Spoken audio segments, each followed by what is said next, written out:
for me to come back and be very focused and walk in my purpose. So, without further ado, let me introduce our guest, Miss Marianne. She is a mom of sons with autism spectrum and now a leader in the field of special needs divorce. She started a special family transition after her own divorce. And I want to stop right there. Do you guys know when you have a special needs child, the divorce rate is a little bit higher versus having a neurotypical kid? Alrighty, so let's get back to it. Navigating the overwhelmed complexities, divorce, including with a child with a disability. Without further ado, you guys, I want to introduce Miss Mary Ann. Miss Mary Ann Hughes. I just like saying the word Mary Ann. Yeah, hi Crystal. I'm so excited to be your first guest on your new show.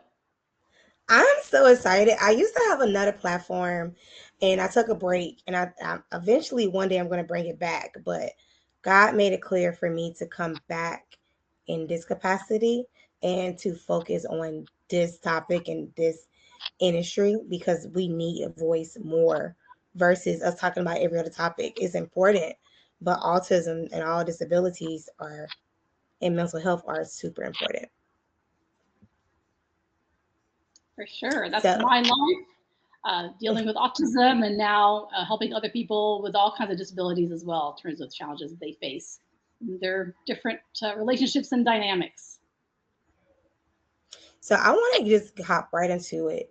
I want you to start off by telling us your story, and I also want to get into some facts when it comes to divorce, when dealing with having special needs kids. Sounds great. Yeah, so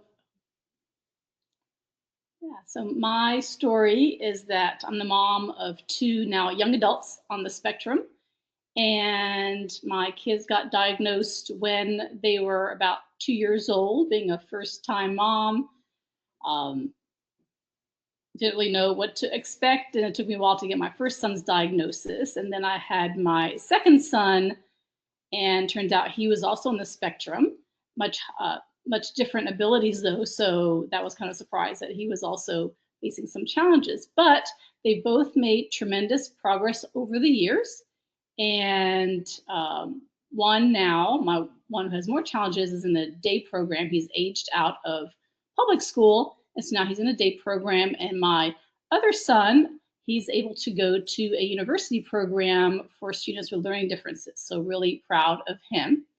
And so my main story, I guess, in terms of where my path led me, is that several years ago, I was faced with an unexpected divorce. And other than dealing with the emotion of it, of course, which is hard for any kind of divorce, I made my focus in terms of what can I do to help my kids through the process so that they could get through it without a lot of issues, a lot of trauma, and knowing that their parents love them, but also planning for their future.